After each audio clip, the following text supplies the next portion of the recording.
Corrupt Authority by yours truly.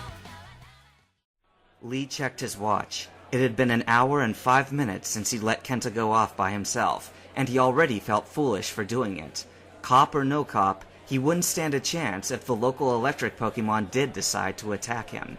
How much longer could he, Lee, sit in Soka's and wait like this? Looking up from his watch, he nearly leapt out of his skin when he saw that Kenta was standing next to him, leaning on the table. The latter grinned cheekily. "Sorry I'm late." "It's fine. Glad to see you're not dead." "I anticipate hearing that a lot." "What?" "Oh, nothing." Kenta slid into the seat opposite from Lee and looked around inside of the pub. It seemed like a typical restaurant for the most part, with families of 4 and 5 chatting busily away in their own tables. But there was a rowdy din coming from further in the back. Leaning to the side a little, Kenta spotted the source. A giant of a man was sitting on his stool in the front of the bar, laughing uproariously and waving around a great mug of beer in his right hand. Kenta's police impulses immediately kicked in, and he wondered if he would have to step in if the man happened to be an angry drunk. But he stopped himself, realizing with some regret that he wasn't really an officer anymore. Instead, he turned his attention back to Lee, pointing subtly at the big man. "He seems to be having a swell time." "Oh, that guy." Lee rolled his eyes. "That man's name is Boris. He's a hiker who's lumbered in here about 5 days ago. Apparently, the guy goes from town to town, challenging people to Pokemon battles and spending his winnings on booze. Kinda depressing if you ask me." Kenta looked back at Boris, feeling less annoyance and more pity for the man now. On the move all day and hitting the bottle all night, huh? It's almost as if he's trying to escape from something. I wonder if bad memories haunt that guy. "So he collects money for winning battles, you say? What about if he loses?"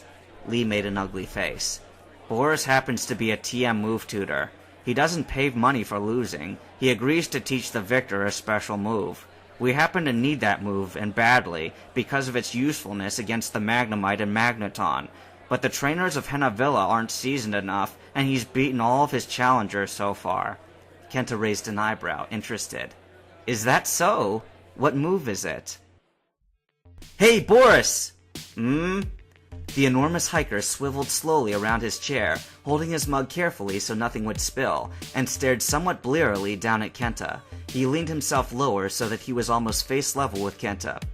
"What can I do for you, buddy?" he belched, swaying slightly with a silly grin on his face. Kenta pointed a thumb at himself. "I hear you're a Pokemon trainer." "Well, I'm one too," he declared, pumping his chest up. "If you're up for it, I challenge you to a battle." I hope I sound childish enough, he thought, clenching his fist. I need this guy to say yes. Boris gave a guffawing laugh, then raised his mug and drained the rest of the beer in one go. Banging it down on the counter and breathing an ah of satisfaction, he dropped onto his feet from the stool and stood towering over Kenta. "Got any money, kid?" he asked with a smile. "I could always use some more of that." "No, I don't have any money." Kenta reached into his pocket and pulled out his grayish-blue rock. "But I will stake this." "What's that?" "An Everstone." Kenta tossed the stone between his hands. "Did you see the news? Soon they'll be banning every Pokemon that's considered too powerful for ordinary trainers.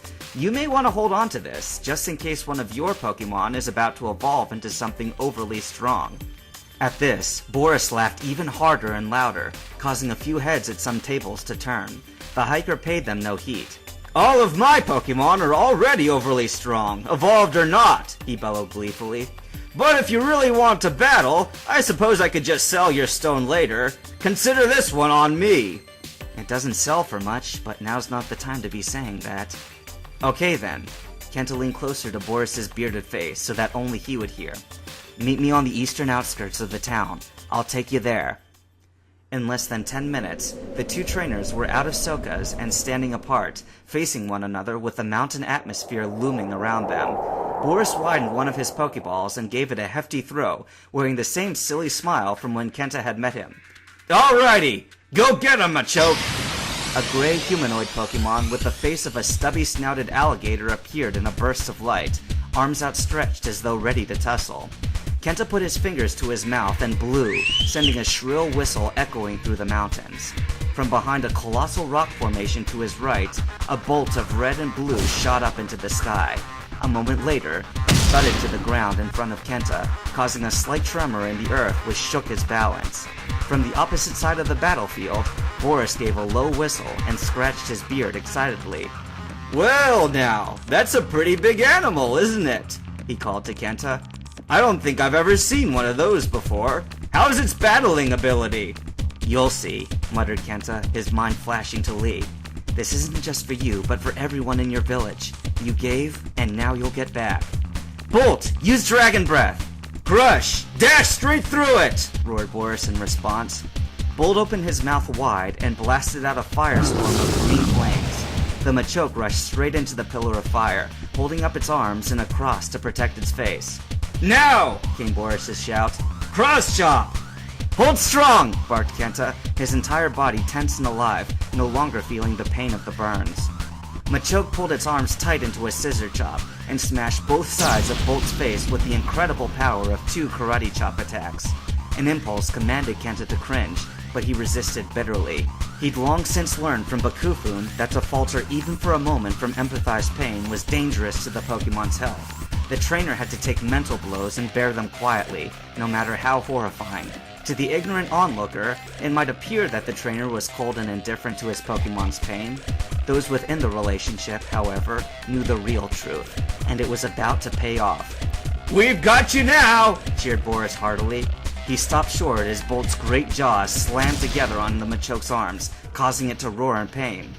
"On the contrary," called Kenta, "we've got you! Bolt, time for fly!"